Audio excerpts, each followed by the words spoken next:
আমরা পুরী রথযাত্রায় যাকে বলি জগন্নাথ, সেই নাম থেকেই ইংরেজি একটা শক্তিশালী শব্দ তৈরি হয়েছে জগরনুট।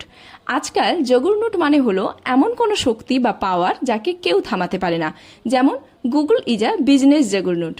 কিন্তু 1400 শতকে ইউরোপীয়রা যখন পুরীর রথযাত্রা দেখেছিল, তারা বিস্মিত হয়েছিল বিশাল রথ দেখে।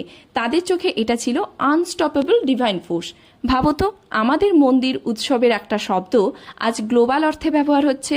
অক্সফোর্ড ডিকশনারিতে জগরনট এন্ট্রি এর উৎসও লেখা আছে, from Sanskrit Jagannath meaning Lord of the world. আরও মজার ব্যাপার হলো, আজকে শুধু বিজনেস নয়, পপ কালচারেও এই শব্দটা ছড়িয়ে গেছে। মার্ভেল কমিক্সের একটা চরিত্রের নামও জগরনট। তাহলে পরের বার যখন কেউ বলবি জগরনট, মনে রেখো এর শিকড় আছে আমাদেরই পুরীর রথযাত্রায়। এমন হেরিটেজে গর্ব করাই উচিত। ভিডিওটা শেয়ার করো, যাতে সবাই জানে আমাদের সংস্কৃতি শুধু ইতিহাস নয়, ভাষার ভেতরেও বেঁচে আছে।